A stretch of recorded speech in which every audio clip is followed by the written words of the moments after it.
అట ఎవరమైనా కూడా ఎవడైనాను శోధింపబడినప్పుడు నేను దేవుని చేత శోధింపబడుతున్నాను అని అనకూడదు. పరిశుద్ధ గ్రంథంలో ఎంత తేట తెలంగా వ్రాయబడి ఉందో ఒకసారి ప్రియమైన సహోదరులారా సహోదరిలారా దయతో మరి వినవలనని నేను మనవి చేసుకుంటున్నాను. మరి కాబట్టి దేవుడు శోధించే దేవుడు కాదు. శోధనలు ఎవరి ద్వారా వస్తాయండి?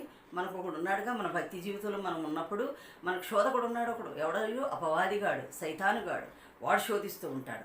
కాబట్టి ఏమంటున్నాడు? సాతాను చేత శోధనలు వస్తాయి, కానీ దేవుడు మాత్రం ఎన్నడూ కూడా మనల్ని శోధింపబడనీయడు.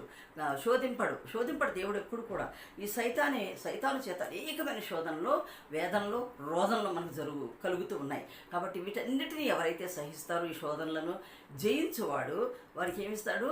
ఈ శోధనలను జయించే వారికి జీవ కిరీటం ఇస్తా అంటున్నాడు దేవుడు. దేవునికి స్తోత్రం, ఘనత, మహిమ, ప్రభావములు కలుగునగాక. మరి ఇంకొక మాట, ప్రతి